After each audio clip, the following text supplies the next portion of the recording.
Tripura JRBT group D, special executive, fireman, police, TPSC প্রত্যেকটা চাকরির বিষয়ে বিধানসভায় দাঁড়িয়ে বিধায়ক সুদীপ রায় বর্মন বিশেষ বক্তব্য রেখেছেন, যা চাকরি প্রার্থীদের জন্য বিশেষ গুরুত্বপূর্ণ। সরকারকে বিভিন্নভাবে প্রশ্ন করেছেন, কেন চাকরির প্রসেসিং এত লেট হচ্ছে, সেই নিয়েও বিশেষ প্রশ্ন উঠেছে। শুনতে থাকুন মাননীয় সুদীপ রায় বর্মন কি বলছেন প্রত্যেকটা চাকরির বিষয় নিয়ে। তারপর এই নিয়ে কিছু কথা বলবো আপনাদের সাথে।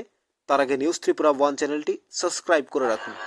তারা বিভিন্ন জবের ইন্টারভিউ বের হয়, অ্যাসপিরেন্ট হিসেবে তারা ফিল আপ করে, বছর মাস কাটে, দিন কাটে, বছর কাটে, বছরের পর বছর কাটে, এই প্রসেস গুলো আর শেষ হতে আমরা দেখি। রেজাল্ট কি হয়? এই যে GRBT, group C, group B, innumerable number of candidates, engineers, technocrats, those who are in higher degree, কিছু নেই। আচ্ছা, আপাতত গ্রুপ সি পেয়েছি, ঢুকে যাই। গ্রুপ ডি পেয়েছি, টেকনোক্রেটস, ইঞ্জিনিয়ার।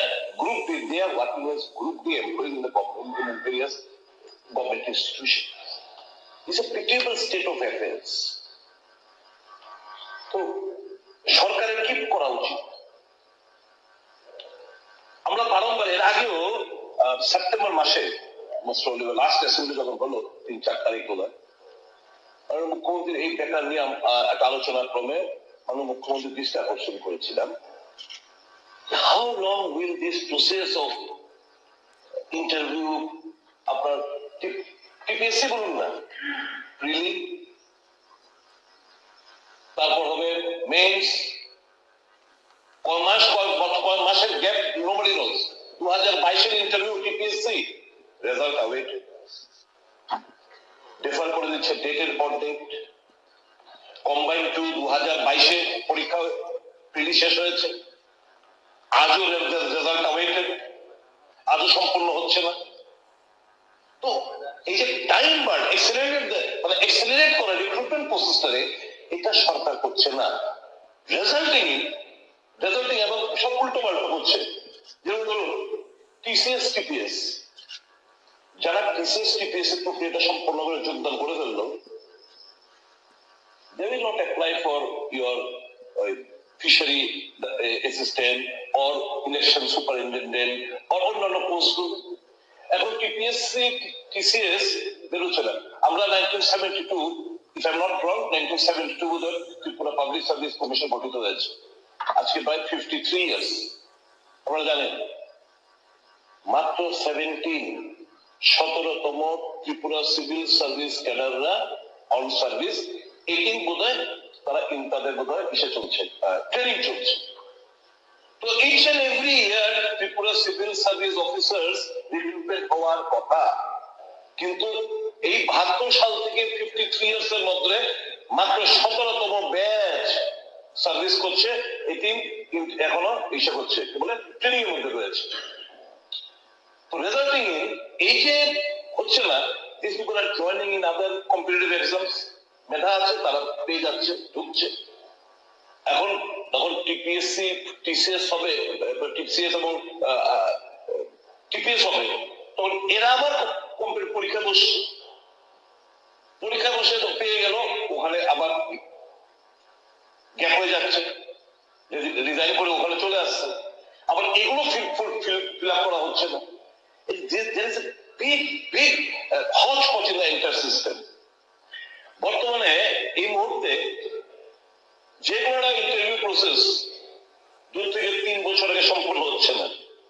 আচ্ছা বলুন, পুলিশে 1000 লোক নেবে, মাননীয় চেয়ারম্যান, পুলিশে 1000 লোক নেবে, সে 2022 সালের ইন্টারভিউ, 2022 সালের বিজ্ঞাপন আজও নেয়, আজকের তারিখও নিচ্ছে। ফায়ার সার্ভিসে ফায়ারম্যান এবং ড্রাইভার হিসেবে 2021-22 সালে ইন্টারভিউ কল করেছে, আজও নিচ্ছে।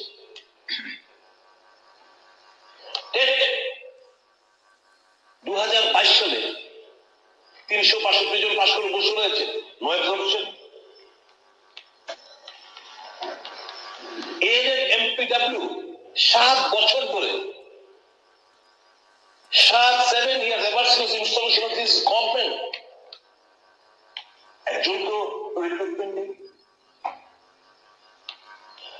গত সেপ্টেম্বর মাসে যখন আমি ওই মিউজিক কলেজ আছি, মিউজিক কলেজ নিয়ে মাননীয় মুখ্যমন্ত্রী বলছিলেন 396টি পিজিটি মিউজিক টিচার আমরা নেবো, ভালো হয়েছে। ফিনান্স মিনিস্টারকে আমি বলছি এটা এক্সপার্ট করুন তাড়াতাড়ি, এগুলো বলছিল স্যাংশন দিন। কোথায় কি আমরা দেখতে পাচ্ছি না কোনো ইতিবাচক কোনো পদক্ষেপ নিতে। ত্রিপুরা ইঞ্জিনিয়ারিং সার্ভিস 2016-17 সালের পর no absorption in many departments, শুধু পিডব্লিউডি না, আরবান, এগ্রি, ইউডি, আরবান তো বললাম, ইউডি, এগ্রি, বিভিন্ন জায়গায় lots of vacancies are there of the engineers, no absorption. আপনার প্যারামেডিক্স, আমি শুধু ত্রিপুরা ইকোনমিক রিভিউ আমি তো আশা মাত্র দিয়ে দিয়েছেন, আমি ভাবছিলাম একটু এসে গুছিয়ে একটু সুন্দর করে বলবো। ত্রিপুরা প্যারামেডিক্স কোনো ইসে নেই, অ্যাবজর্পশন নেই। কি ত্রিপুরা ইকোনমিক রিভিউ 2022-23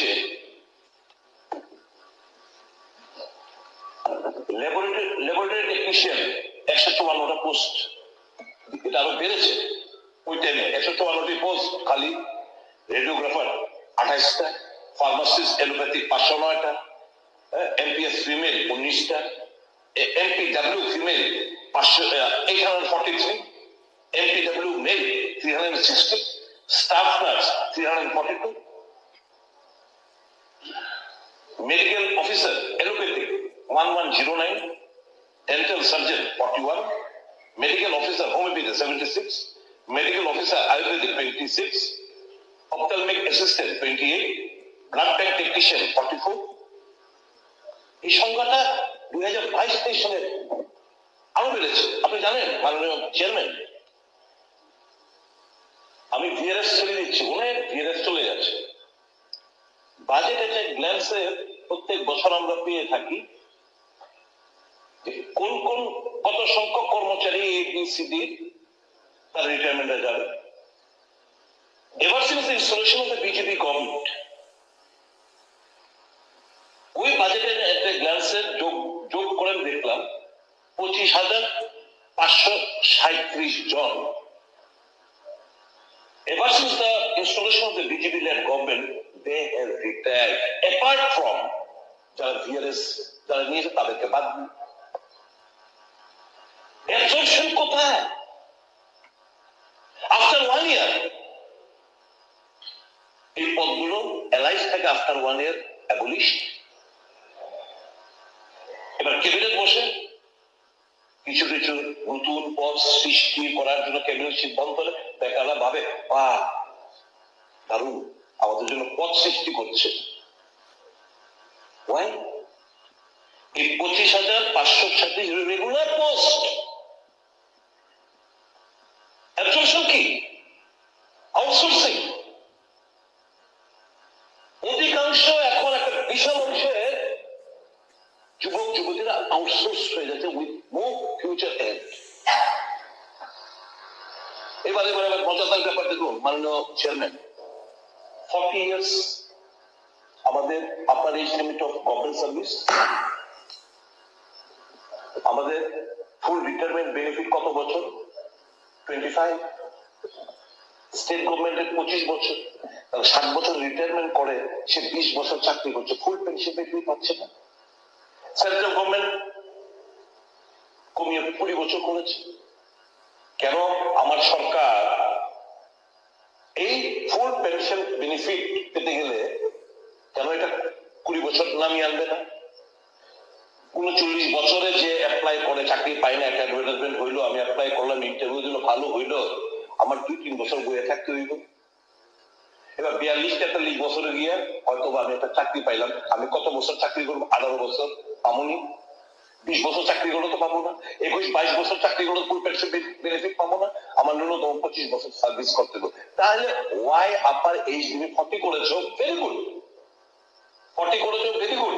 তাহলে তোমার ওখানকার ফুল পেনশন বেনিফিটের বয়সটা তোমাকে কমিয়ে আনতে হবে, তোমাকে 60 করতে হবে, তাহলে 25 থেকে 20 করতে হবে। So please, it is very important, and I not take much of it. আমি খুব শর্টকাটে করে দিচ্ছি। Folded hands, I appeal to your good self. Feeling থাকতে হবে, উপলব্ধি থাকতে হবে।